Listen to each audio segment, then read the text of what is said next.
Telangana Congress party ఇప్పుడు ఆశల పల్లకీలో ఉంది. కలిసొచ్చే కాలానికి నడిచొచ్చే కొడుకు పుడతాడన్నట్లుగా ఇప్పుడు జరుగుతోన్న ఎన్నికల్లో అన్నీ తమకే కలిసొస్తున్నాయని భావిస్తోంది. తాము చేసే తప్పులు కూడా పెద్దగా పట్టించుకోవడం లేదని భావిస్తోంది. భారత రాష్ట్ర సమితి 10 ఏళ్ల పాలనపై తీవ్రమైన వ్యతిరేకత ఉండటం, కేసీఆర్ కు ప్రత్యామ్నాయంగా రేవంత్ రెడ్డిని ప్రజలు చూస్తున్నందున ఇక తమకు తిరుగు ఉండదని కాంగ్రెస్ అనుకుంటోంది. అయితే తమ ప్రయత్నాల్లో ఎక్కడా లోపం రానివ్వటం లేదు. అతి విశ్వాసానికి పోవటం లేదు. గెలుపు గుర్రాలనుకున్న అభ్యర్థులను ఏరి కోరి తెచ్చి టికెట్లిచ్చారు.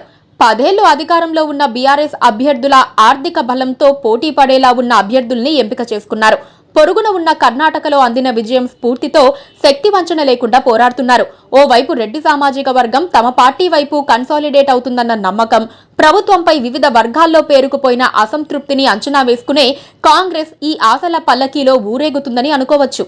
ప్రస్తుత రాజకీయ పరిస్థితుల్లో ఏ పార్టీలో ఉన్నప్పటికీ నేతలెవరికీ తమ పార్టీ విజయంపై స్పష్టమైన ధీమా లేదని చెప్పుకోవచ్చు.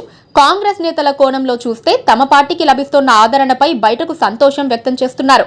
గెలుస్తామని డంకా బజాయించి బయటకు చెబుతున్నారు. రాజకీయాల్లో అలా చెప్పడం ప్రాథమిక లక్షణం. కేఏ పాల్ కూడా గెలుస్తామని చెబుతారు. అయితే రాజకీయ వాతావరణం ఎలా ఉందన్నదే ముఖ్యం. ప్రస్తుతం కాంగ్రెస్ పార్టీ నాయకులు కూడా అంతర్గతంగా ఖచ్చితంగా గెలుస్తామన్న నమ్మకాన్ని పెట్టుకోలేకపోతున్నారు. ఎందుకంటే ఎదురుగా ఉన్నది కేసీఆర్.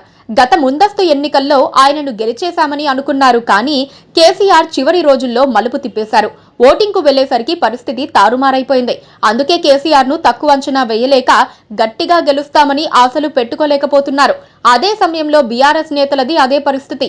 ఏదో విధంగా కేసీఆర్ గెలిపించేస్తారని ఆ పార్టీ నేతలు కూడా గుండెల మీద చెయ్యి వేసుకునే పరిస్థితి లేదు. ఎందుకంటే కేసీఆర్, కేటీఆర్ తమ ప్రచారాల్లో కాంగ్రెస్ వస్తే ఏదో జరిగిపోతోందని ప్రజల్ని భయపెట్టే ప్రయత్నం చేస్తున్నారు. అంటే కాంగ్రెస్ దగ్గరలో ఉందన్న అభిప్రాయాన్ని వారే కల్పిస్తున్నారు.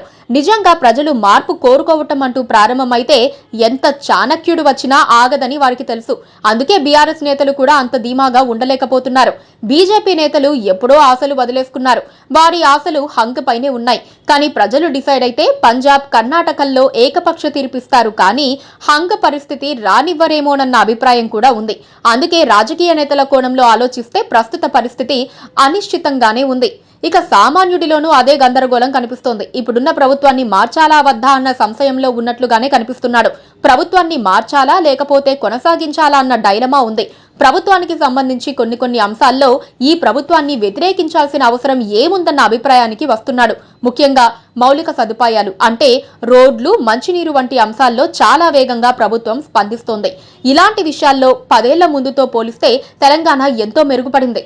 అదే సమయంలో సామాన్యుడు ఎవరికైనా తీరిపోయిన సమస్యల గురించి ఎప్పుడూ ఆలోచించడు. ఎదురుగా ఉన్న చింతలపైనే దృష్టి కేంద్రీకరిస్తాడు. ఇలాంటి విషయాల్లో పెరిగిపోయిన ధరలు, తగ్గిపోతున్న ఆదాయం వంటివి ఉంటాయి. ఎన్నికల్లో ఓటింగుకు దీన్నే ప్రయారిటీగా తీసుకుంటే మాత్రం ప్రభుత్వానికి వ్యతిరేకంగా ఓటేయాలన్నంత కోపం వస్తుంది. అలాగే ప్రభుత్వ పరంగా విద్య, వైద్య సౌకర్యాల విషయంలోనూ అంత సంతృప్తిగా ఉన్నట్లుగా కనిపించడం లేదు. అందుకే మధ్యతరగతి సామాన్యుడు ప్రభుత్వ విషయంలో డైలమాలో ఉన్నాడు.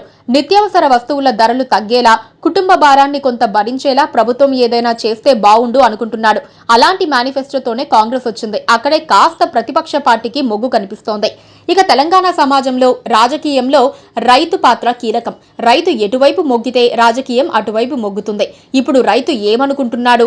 రైతు కోణంలో ఆలోచిస్తే ఈ ప్రభుత్వం అంచనాలను అందుకోలేకపోయిందన్న అభిప్రాయం ఎక్కువగా వినిపిస్తోంది. 2018 ముందస్తు ఎన్నికల సమయంలో రైతు బంధు చెక్కులను పంపిణీ చేసి కేసీఆర్ ప్రతిగా ఓట్లను అందుకున్నారు. రుణమాఫీ సహా అనేక హామీలిచ్చారు. గత 5 ఏళ్లలో రుణమాఫీని పూర్తి చేయలేకపోయారు. ఇప్పుడు ఈసీ అడ్డం వచ్చిందని చెబుతున్నారు. అదే సమయంలో ఈ సీజన్లో ఇవ్వాల్సిన రైతు బంధు ఇవ్వలేకపోయారు.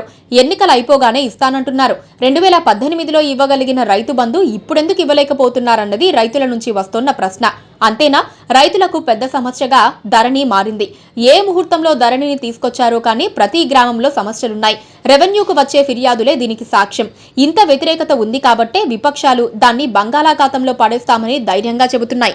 అది తీసేస్తే రైతు బంధు ఎలా వస్తుందని కేసీఆర్ ప్రశ్నిస్తున్నారు. కానీ ధరణి లేకముందు కూడా రైతు బంధు ఉందన్న సంగతిని రైతులు ఎలా మర్చిపోతారు? ఇక ధాన్యం కొనుగోలు విషయంలో క్షేత్రస్థాయికి వెళ్లినప్పుడు బీఆర్ఎస్ ప్రజా ప్రతినిధుల దందాపై రైతుల్లో తీవ్రస్థాయి వ్యతిరేకత కనిపిస్తోంది. ధాన్యం సేకరణ, ఇతర అంశాల్లో దళారుల జోక్యం ఎక్కువగా ఉంది. ప్రభుత్వం ప్రచారం చేసుకుంటున్నంత గొప్పగా లేదు పరిస్థితి. ధాన్యం సేకరణ సమయంలో రైతులు పడే తిప్పలేంటో వాళ్ళకే తెలుసు. ఇక సాగునీటి విషయంలో ప్రభుత్వం తెలంగాణ పచ్చబడేంతగా నీళ్లు తెచ్చామని చెప్పుకుంటున్నారు, కానీ కాళేశ్వరం కుంగిపోవడంతో అది కూడా మైనస్ అవుతోంది.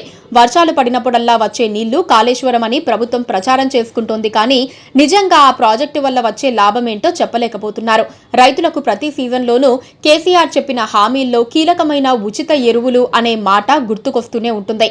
ఇలాంటి వాటి వల్ల రైతుల్లో ప్రభుత్వంపై సానుకూలత ఉండటానికి తక్కువ అవకాశాలు ఉన్నాయి. అదే సమయంలో కాంగ్రెస్ పై పెద్దగా మోజుపడాల్సినంత కూడా ఏమీ కనిపించడం లేదు, కానీ మార్పు కావాలనుకోవటానికి అవకాశం ఉంటుంది. ఇది కూడా ప్రభుత్వానికి కాస్త వ్యతిరేకంగానే కనిపిస్తోంది. ఇక తెలంగాణలో వ్యాపార వర్గాలు ఏం ఆలోచిస్తున్నాయని పరిశీలిస్తే ఇప్పటికిప్పుడు ప్రభుత్వాన్ని మార్చాల్సిన అవసరం ఏముందనే అభిప్రాయంలో ఉన్నాయి.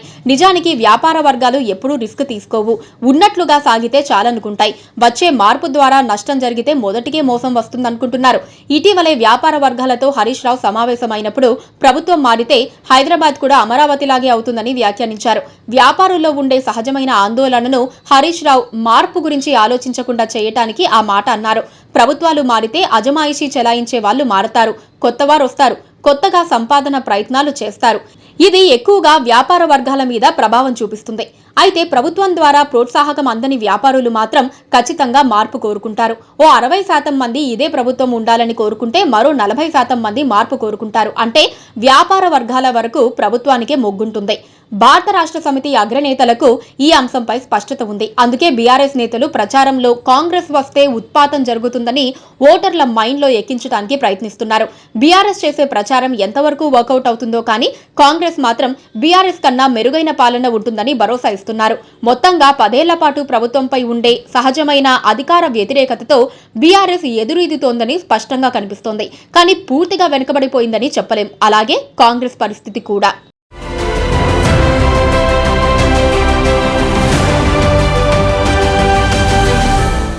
Please do subscribe to. Please do subscribe to. Please do subscribe to. Please do subscribe to. Please do subscribe to. Please do subscribe to KTV Telugu. KTV Telugu. KTV Telugu. KTV Telugu. KTV Telugu. KTV Telugu. Please do subscribe to KTV Telugu.